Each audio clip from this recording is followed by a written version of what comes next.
السلام علیکم ورحمۃ اللہ وبرکاتہ۔ الحمد للہ رب العالمین والصلاة والسلام علی سید المرسلین نبینا محمد وعلی آلہ وصحبہ اجمعین، اما بعد۔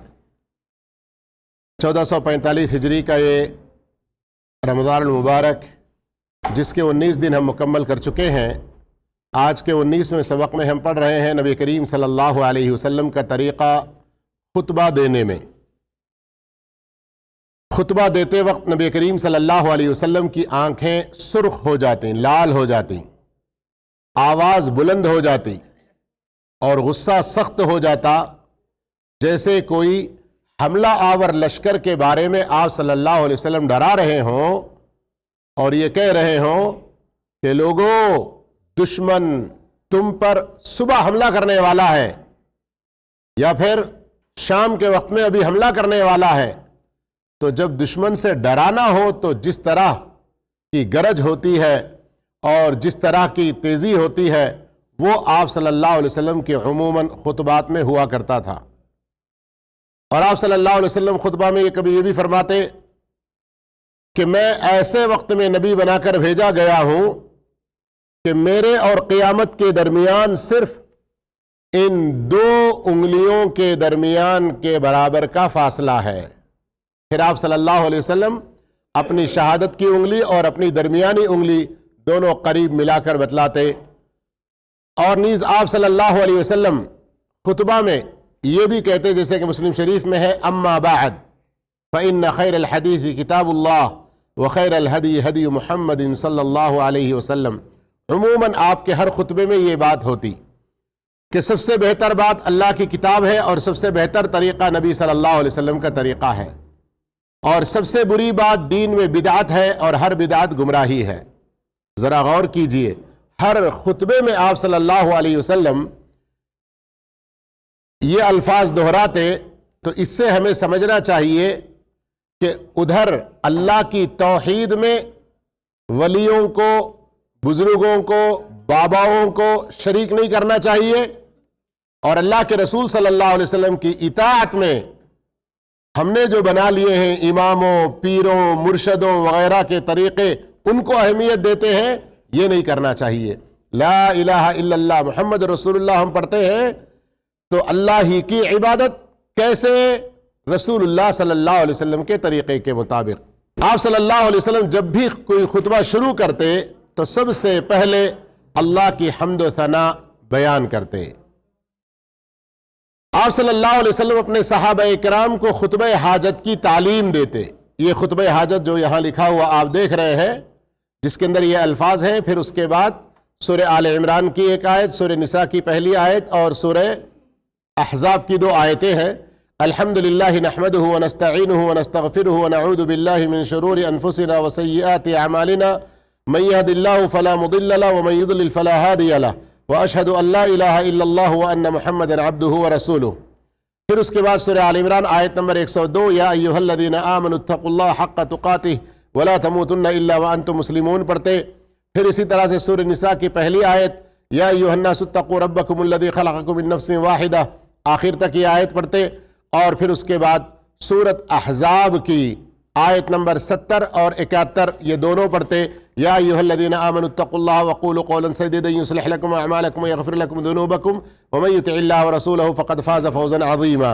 نبی کریم صلی اللہ علیہ وسلم اپنے صحابہ اکرام کو ہر کام میں استخارہ کرنے کی تعلیم دیتے، جیسے کہ قرآن کی سورتوں کی تعلیم دیتے تھے، اور فرماتے جب تم میں سے کوئی شخص کسی کام کا ارادہ کرے تو فرض کے علاوہ 2 رکعت نماز ادا کرے، پھر اس کے بعد یہ دعا پڑھے، اللہم انی استخیرک بعلمک واستقدرک بقدرتک واسألک من فضلک العظیم فإنک تقدر ولا اقدر وتعلم ولا اعلم وانت علام الغیوب اللہم ان کنت تعلم ان هذا الامر۔ یہ کہنے کے بعد دل میں سوچ لے، یا عربی میں کہہ سکتے ہیں تو اپنی زبان سے کہیں، یا اردو میں نماز کے بعد دعا کر رہے ہیں تو اردو میں اس جگہ پر اپنے اس کام کا ذکر کریں، خیر لی فی دینی و معاشی و عاقبت امری۔ بات سمجھ میں آئی آپ لوگوں کو؟ مثال میں سمجھا رہا ہوں، دیکھیے، اللہم ان کنت تعلم ان هذا الامر ای زواجی